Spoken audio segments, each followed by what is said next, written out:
Hello everyone, this is the seventh session and we are going to talk about all the things related to lens and the lens things, we could say that.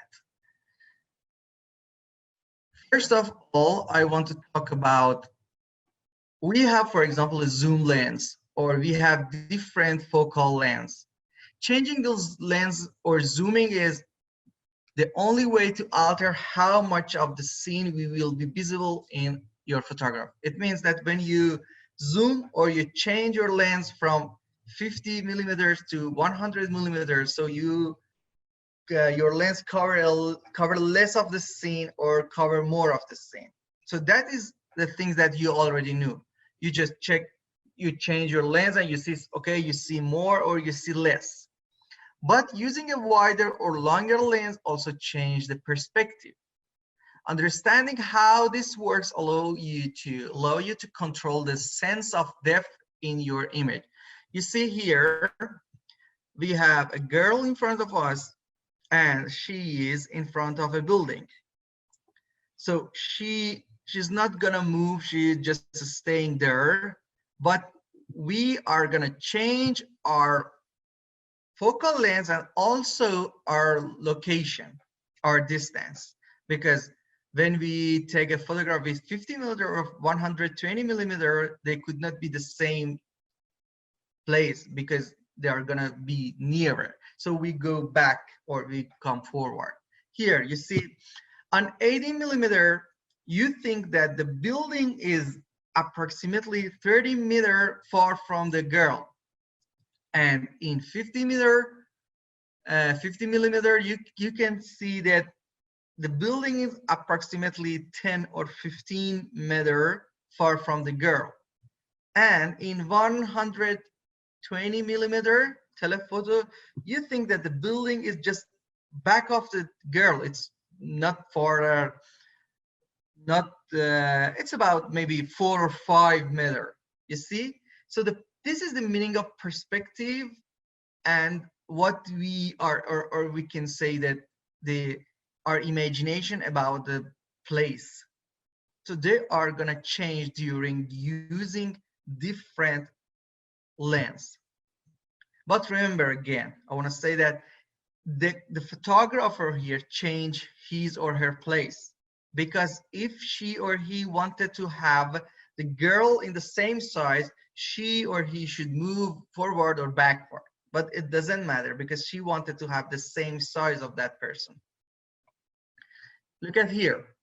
You see, wide angle lenses expand space. Objects look further apart and more distance than the normal. As you saw in the previous one, you see that here the building is far from the girl. It's about 30 meter. But yeah, here also you can see on the right one that it's 24 millimeter. The building and the car are far from the girl and they are a little bit distortion in the photograph.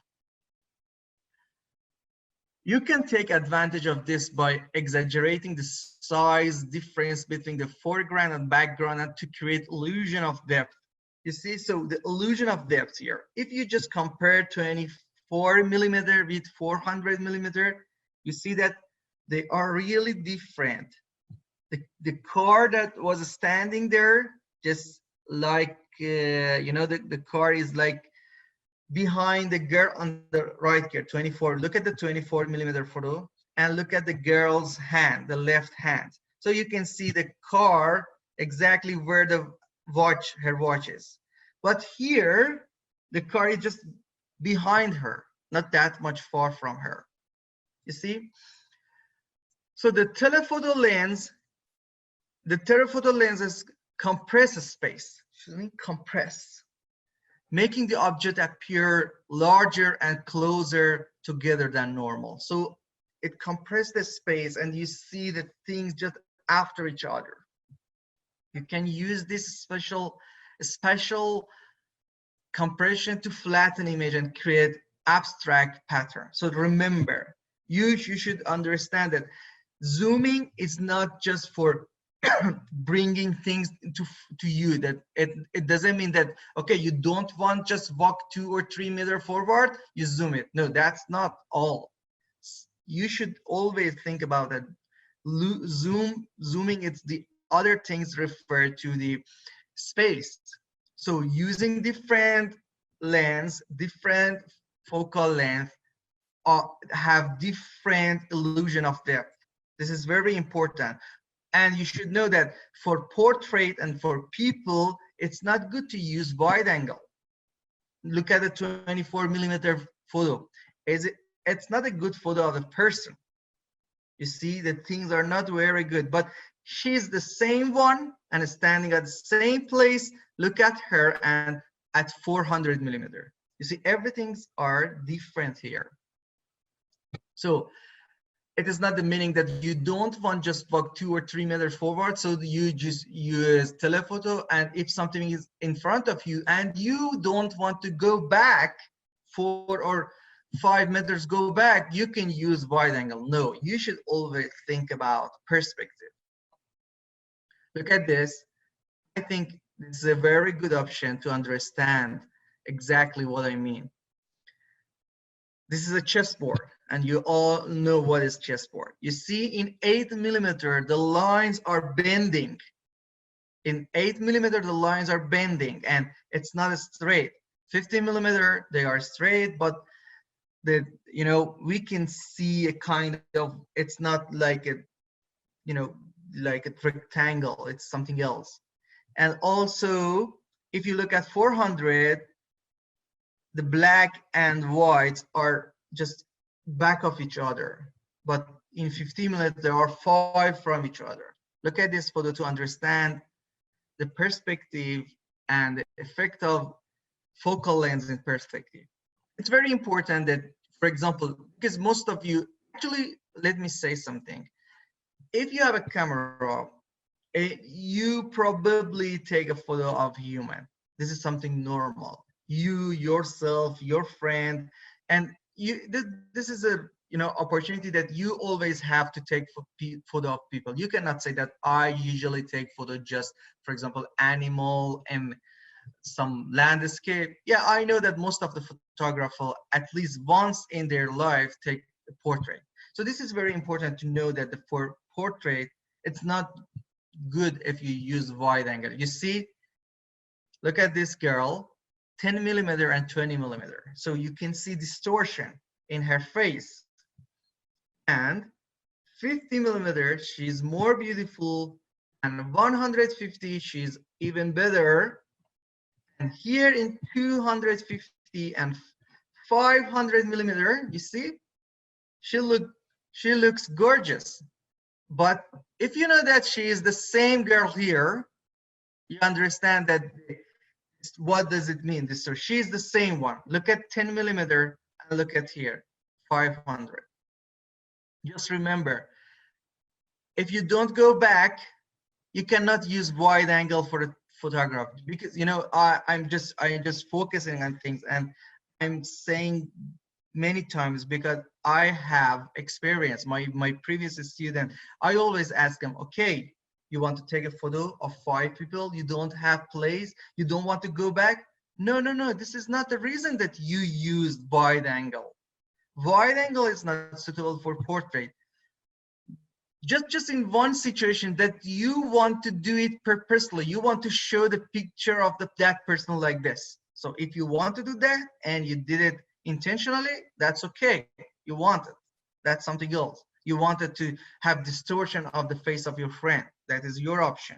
But this is not normal to use wide angle for portrait. This is why that most of portrait photographers love what is 7200 lens. Most of them love this one, 7200, because it's fast lens.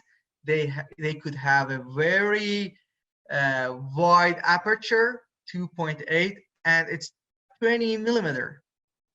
Sorry, 200mm, something like the left one. That's very good. The second thing that I want to talk about is chromatic aberration. But before that, I want you to, because most of you have void and tele zoom lens, from void to tele. I want you to practice it the way that I let you know right now.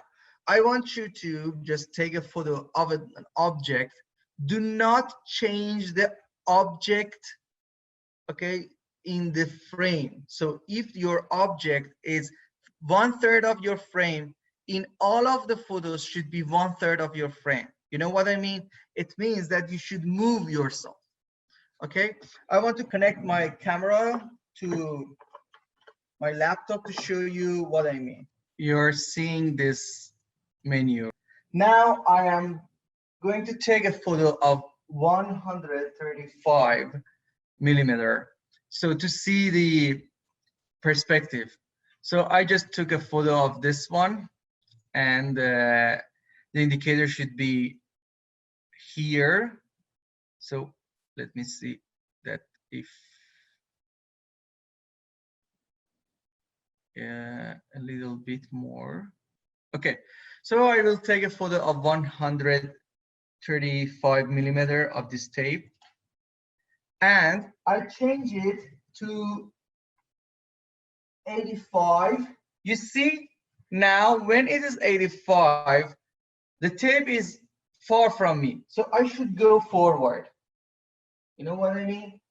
I mean, I have the same frame because I want to see the perspective and other things, so I should go forward a little bit more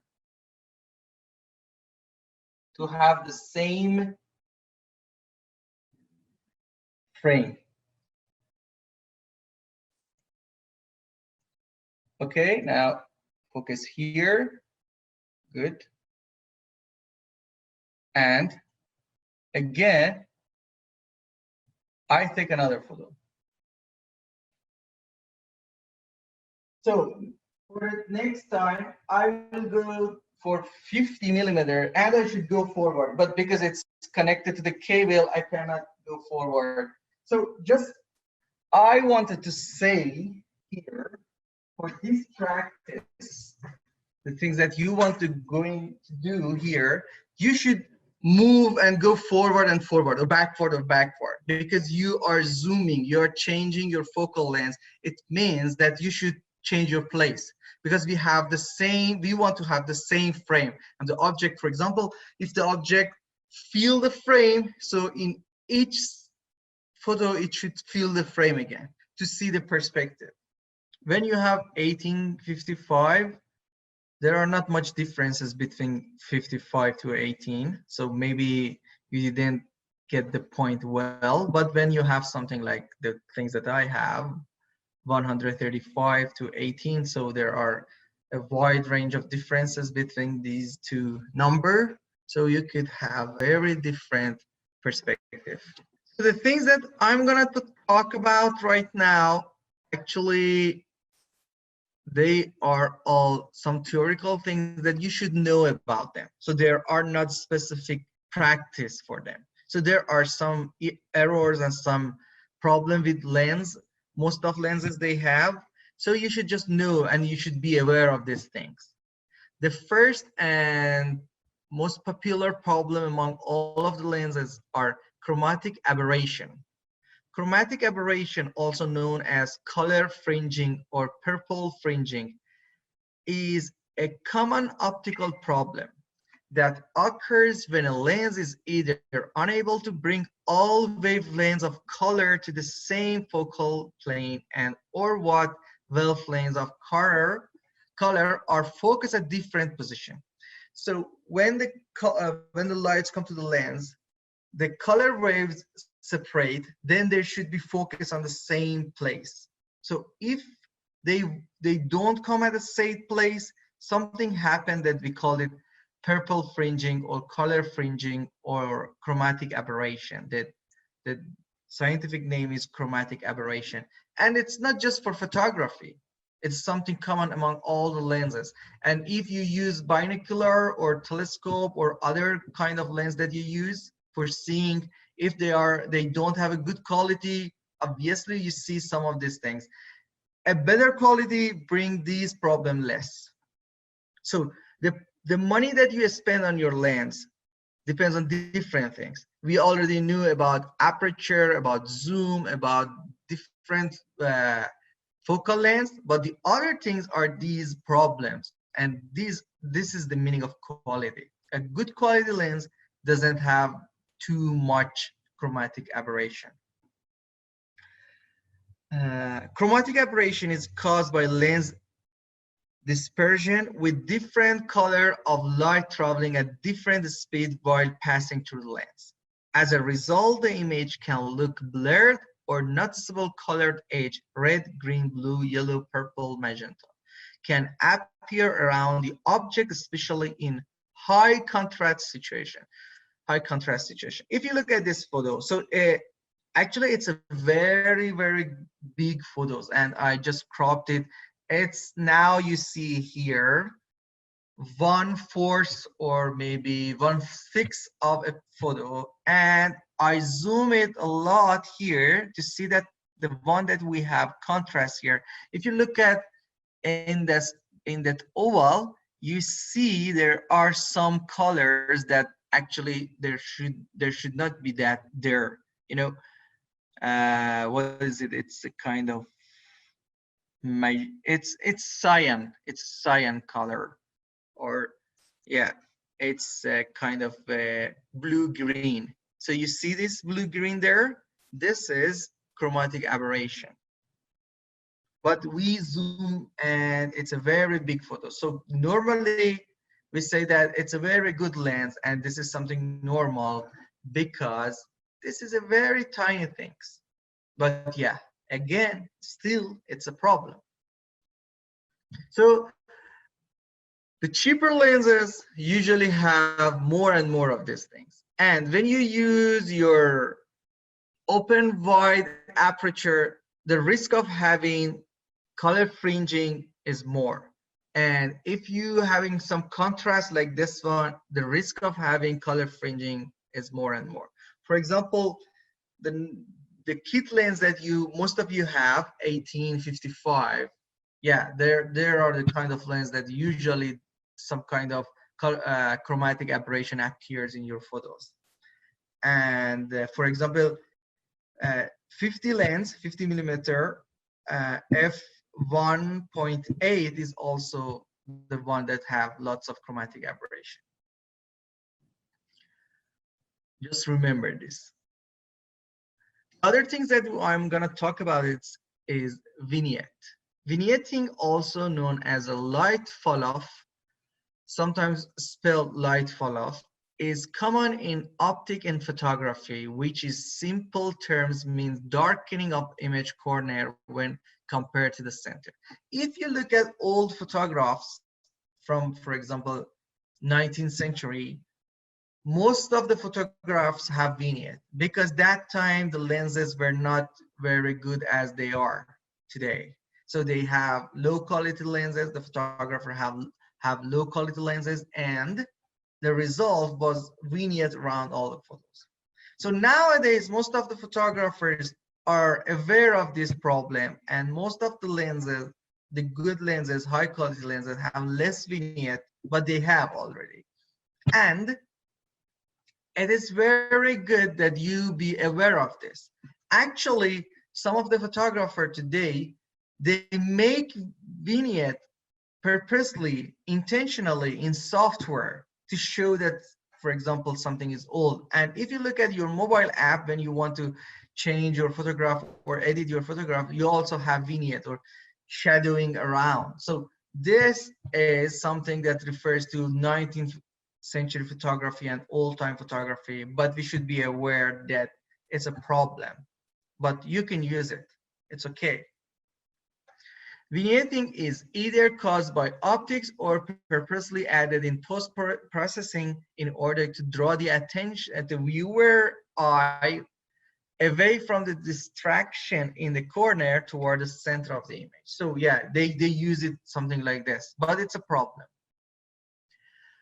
And the other things that today we are gonna introduce is extension tube. These things are for introducing. You can use them, you can have them. You should be familiar with this thing. You should have an image of this thing in your mind that someday you may use them. Extension tubes works by increasing the extension of your lens. Do you remember that I told you each of the lenses have special focus distance? It means that they cannot focus less than that distance. For example, and even you and me, for example, we can focus on, I can focus on my finger from here, but I cannot focus from here. So this is my focus distance, or the limitation of my focus. And also your lens that is written as a macro or something. So, but these things, I mean, extension tube, that is a hollow, low tide tube, fits between your lens and your camera.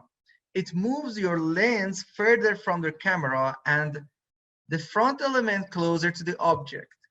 The closer you can focus and more magnification you get. It means that you can use it to have a kind of macro photography. It means that you can use this kind of lens or this kind of extension tube to bring your focus distance low. You can focus from the near objects. As you see, the left picture is a very old extension tube that it's the shape of this shape and it's adjustable. It's Minolta, very old, and it's adjustable. You can use it. But nowadays, the right one is most popular one, and you can buy it. It's really cheap, and they usually come to pack of 3s, but you can buy individually. You can put them between the body of the camera and lens. Okay, first come body, then extension tube, after that lens. The other things that you may be interested is teleconverter. A teleconverter, sometimes called a teleextender, is a secondary lens mounted between a camera and a photographic lens, which enlarge the central part of an image obtained by the objective lens. A 2x teleconverter effectively doubles the focal length of given lens. It means that if you have the left one, you see here, extender 2x, and you have 100 lens, okay, 100 millimeter. If you use this one between your lens and your camera, then you have the quality of having 200 millimeter.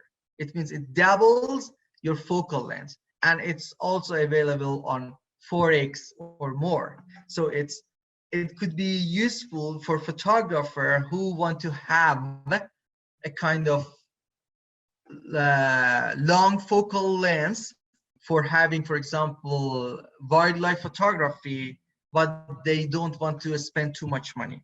And remember, 2x, it's double the focal length, and also it's bring 2 times the light down. It means that you should compensate the light. If you are using or taking photograph, for example, by for example, by 2.8 f2.f, so that is dark for using that time. You should bring it down. You should wide open your aperture, or you should bring down your shutter speed, because you should compensate the light. So it's very good. It's double your focal length, but also it brings the light down. It means that, yeah, it has some good point and some negative points. Yeah, you should care about it, but it's cheaper than having a longer lens. It's very popular among photographers who want to have wildlife photography for cheaper things. And here we have some lens adapter that I want to introduce them. So some of you may be interested in, for example, night sky photography, or just taking photography telescope, or you are science student, you are using microscope, you can use adapter or other things. So the two common things that you can use, it's T-ring or telescope ring or T-adapter that you can connect your camera to a telescope. Then you can take photograph of moon. It's very popular among photographers and it's very nice. Also, you can use telescope as a very long focal length. I remember once one of my students came to me and asked me that because of some I don't know, some of the staff at university, she needs to take photograph of wildlife, but she didn't want to spend too much money, because for example, she should have 600mm lens to have a good quality photo of wildlife. But she didn't want, or she was not eager to spend too much money because she was not a photography student or art student, she was something else. Then my suggestion was to having a telescope that is cheaper than a lens, some of the telescope, and also connect the camera to telescope. It is not, the result is not high quality photos the same as 600mm photo lens, but it's acceptable for a school project. So you can use these things, and also you can go through microscope photography and you can connect your camera to microscope. These are very useful things. If you're interested, you can go and just Google it and find which one is suitable for you. Remember that you should find a T adapter or T ring that is suitable for your camera. Okay, the brand of your camera and the brand of telescope, it's important. And among all of them, a lens river rings is the most common because most of the photographer can use this adapter.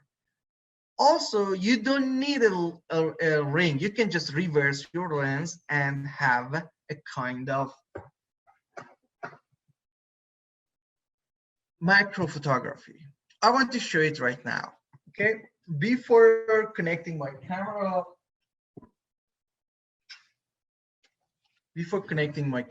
to the laptop, just see here.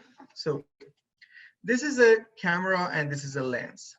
I can remove the lens here and just reverse it and hold it by my hand like this, so, and take a photograph that it's really cool. You know why? Because it's a macro photography. You could have a ring, or you could do it without ring. It's okay. And now I want to show it to you that it's, you see, this is a kind of macro. If you look at this, I will show you, this is a kind of, you know, a receipt from post office. And so for focusing, I do not have anything to focus. I should go forward and come backward to find the focus object. You see, if this is focus, I can understand it. I'm just going forward and backward. And if I change the focal length, I have different kind of, now it's not that much, you see? You can, anyway, it's also macro photography. Or let me show my watch. See, going forward and backward. Going forward and backward to find the focus area. This is very important. You should just go forward or backward to find the focus point. So this is focused now. So let's disconnect this and you see me. Okay. I use this lens, the normal lens that I have here, not normal lens, what call it, a kit lens with this camera. And There is no ring. So you can do it without ring, but it's very good if you have a ring. For example, I have here a ring connected to one of my old camera lens that I show you at first session. I use this one when I want to take a kind of micro photography. I use this one and this ring. So this is a special ring for connecting 52 millimeter lens. So 52 is the diameter of this lens. So it's not the focal length, it's a diameter. And it's suitable for Canon, not for Nikon and other kind of cameras. So I just connect this, screw it first here. Why do I use this one? Because I have F numbers here and I can't change the aperture by hand. So these lenses are more suitable for having micro photography. I just connected this one. Now it is connected here and I put my F point. And for this lens, I have lots of options. You see, I can focus easily. You see, this time I don't move my camera. I just focus with focus ring. And I can also change the F point.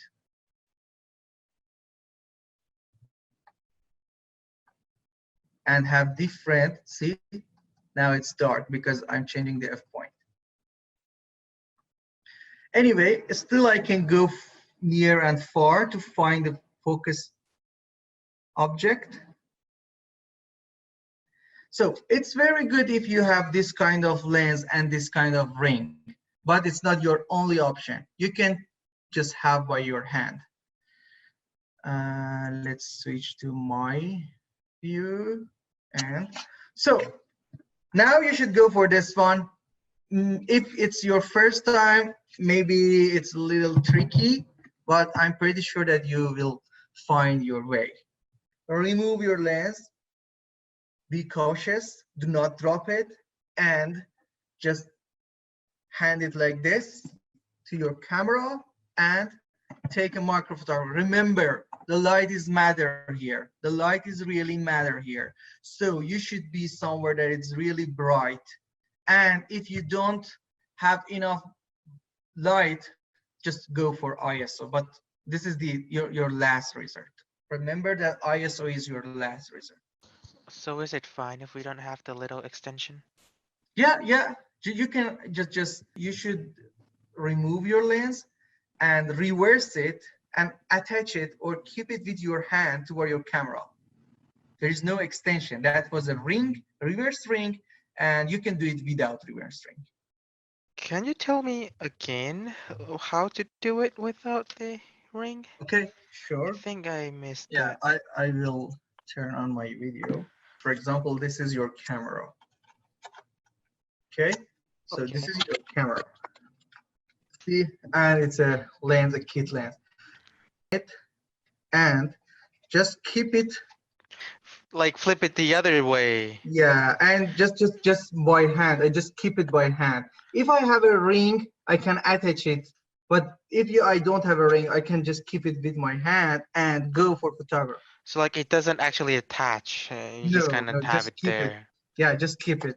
And be careful to not drop your lens. How do you adjust like the the focus when you're just holding it in your hand? It's Just a bit difficult. moving toward the object or backward the object to see where it is focused. Just slight moving. But like for me, I think it's really out of focus and I need to kind of adjust it. Okay, this is the way. You should just go forward and backward, just softly. Okay, let me show you again. I will connect my camera But and you see. that's assuming that you already have like the focus zoomed in really close, right? For like really close objects. Yeah, it should be. Yeah, because you flip your lens, it should be 1 or 2 centimeters, not more than 5 centimeters. Yeah, you should be near that much near. So it doesn't matter how much we turn the focus? No, it doesn't work. Most of the cameras doesn't. And what is your camera? Is it Nikon or? Nikon. Oh, so something else I should add for Nikon. Okay, wait. Usually it's dark because when you open the lens, Nikon lens from the camera, it is closed. You see, the aperture is closed and it's really tiny aperture. But Nikon lens has the possibility of opening your aperture by hand. You see? Open your aperture by hand, and if it is hard for you to keep it, just put it, a paper or something to open this aperture. If you open your aperture, you can find your photos and your point easily. Anyone want to share his or her practice?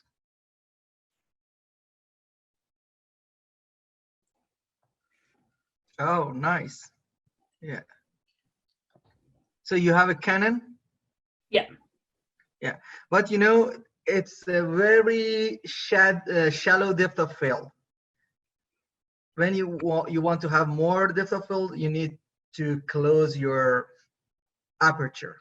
And for closing aperture, there are some links in the document. You can learn it, that how to close your aperture. Good. Okay. Anything else? Yeah, it's very nice also. See? It's a cat or a dog?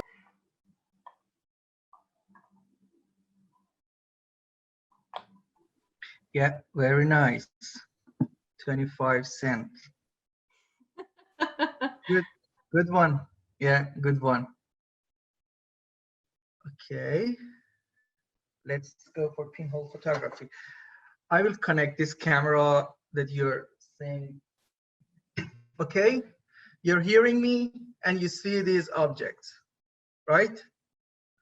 For today, you need these things: a tape, a cardboard, a pair of scissors, and other things that I hope you have and you prepare them. Okay, let's go. You're hearing me. So is it focused? Not that much. What I want to do is practicing pinhole photography.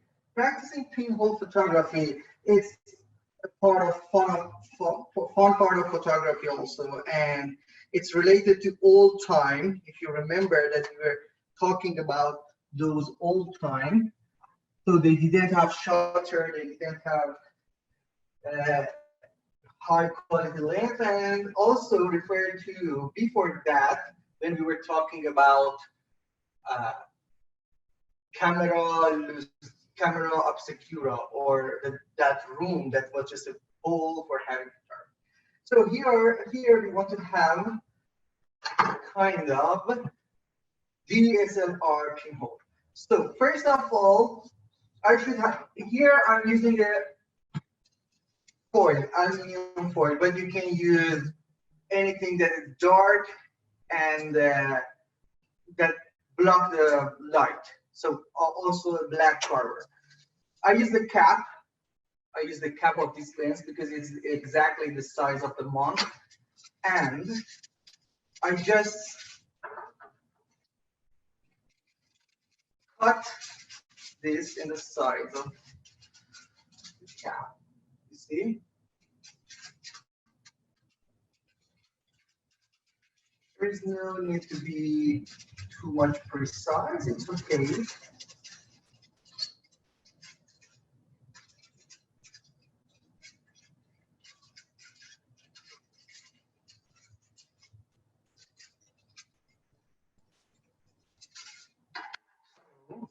Now I have this one, and here is my camera.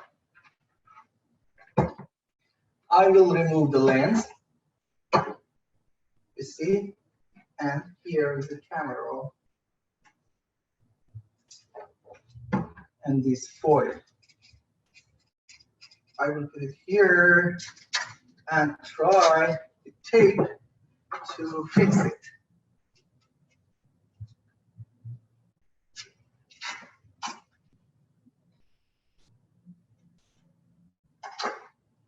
Still from this point. It's like when you were a child at a school and trying to make things. Yeah, it's the same way. Don't worry.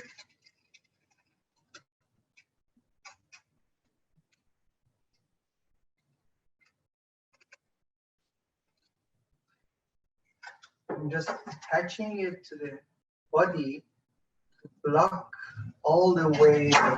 Maybe some.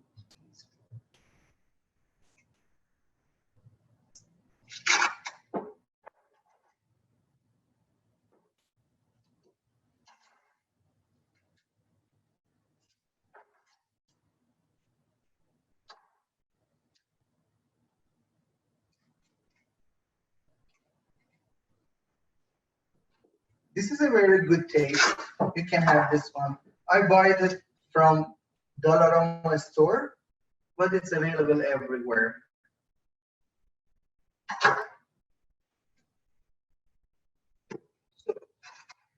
Now I block in front of the camera.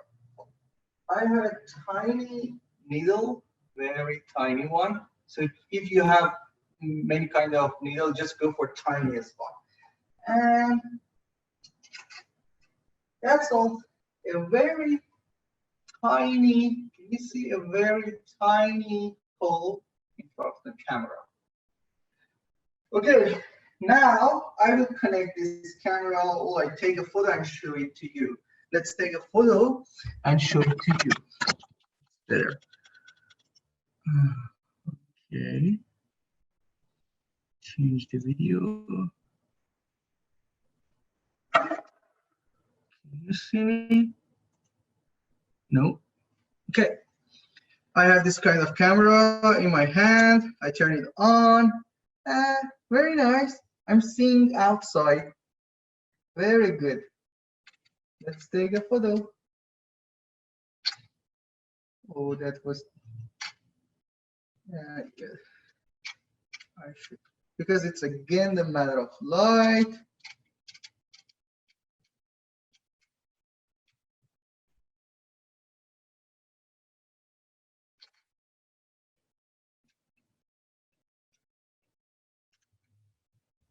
Let's see.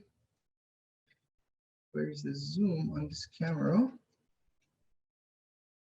Or maybe. So I'm gonna show it to you.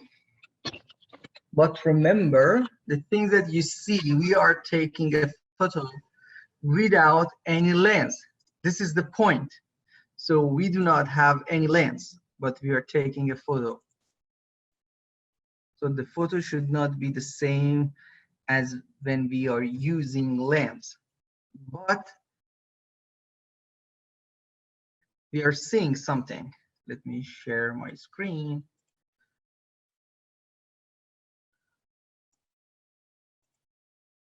You see, this is the picture of outside of my place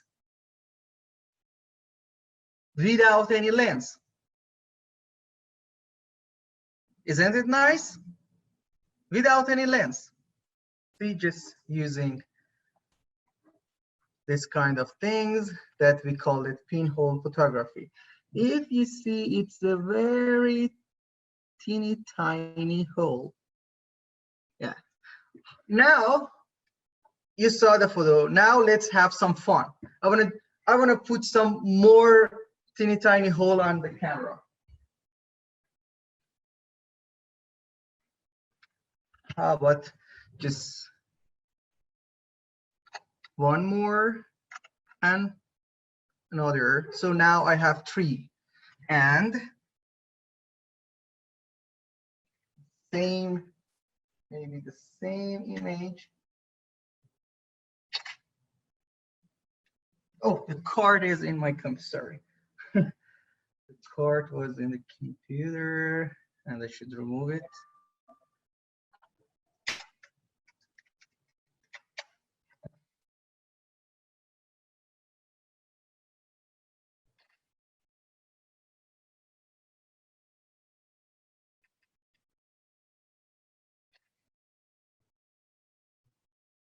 Okay, let's see what we have now with 3 holes, not 1 hole.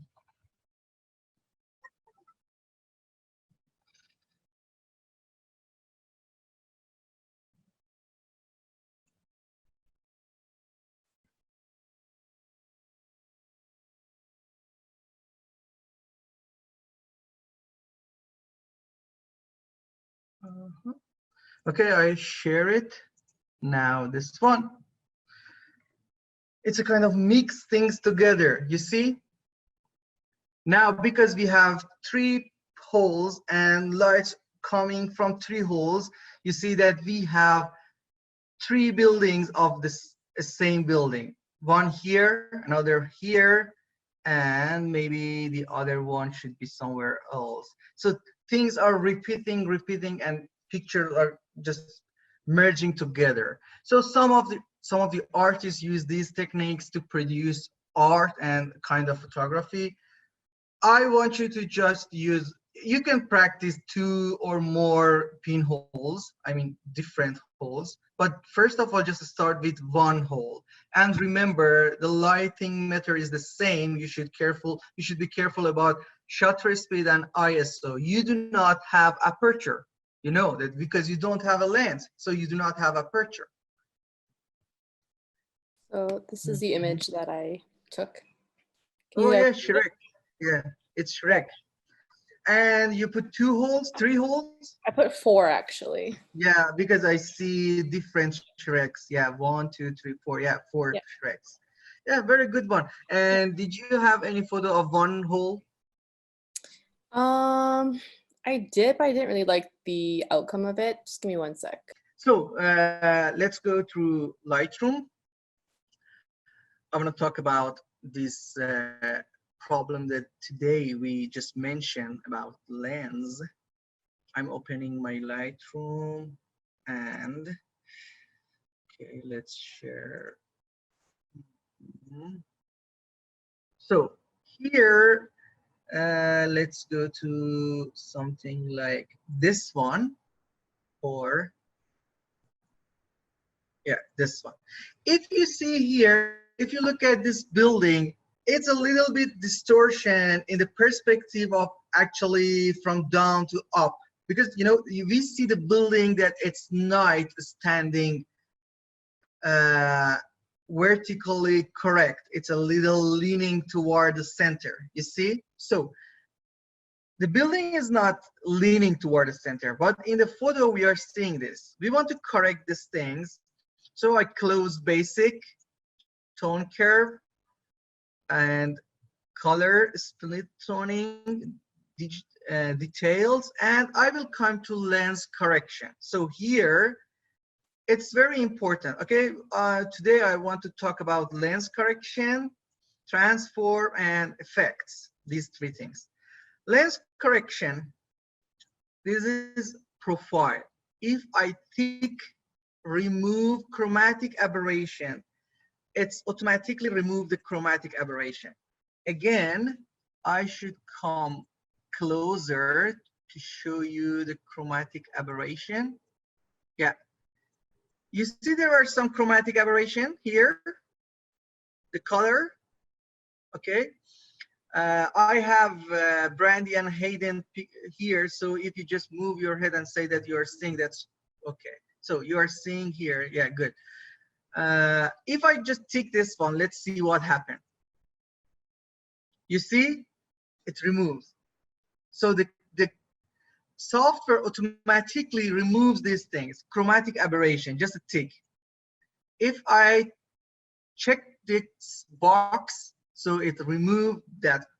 And the other things enable purified correction. So Lightroom, actually Adobe, year by year collect the data from the different companies and different products, like cameras and lenses.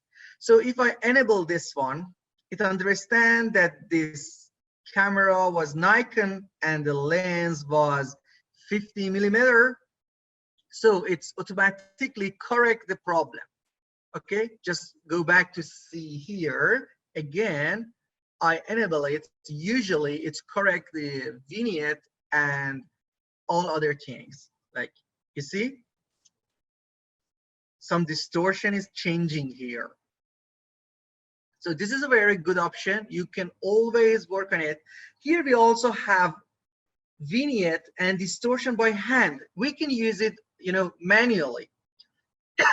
Look at here.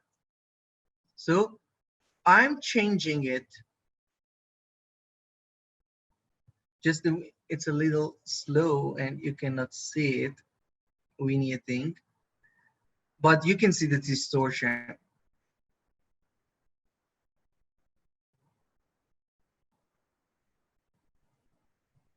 Okay, again, see. You see, something is changing. So we can manually do this, but usually that's okay. Usually automatic one is good enough. There is no need to change anything.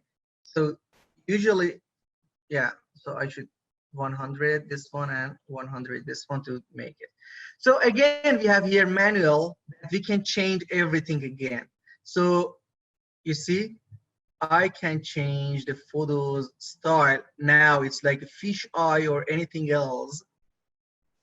And if I check this box, so when I do something like that, it crop it automatically. And also the fringe means correcting the chromatic aberration. You can do it manually, the things that we already did. And here vignette, if you see, we can make or remove the vignette, the things that we talked today. You see, here we can change all these things. So I will reset this one, and you know, I press Alt in Windows, and it's reset distortion and reset vignetting and reset different. Everything is reset. I come to automatic one and profile. It's okay. Yeah. So this is a lens correction, and it's really important to know all these things because you may use it. After that is a transform one. We can change.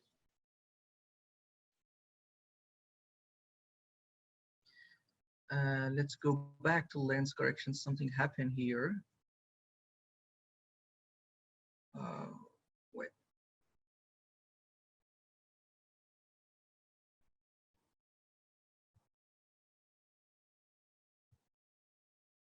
Okay.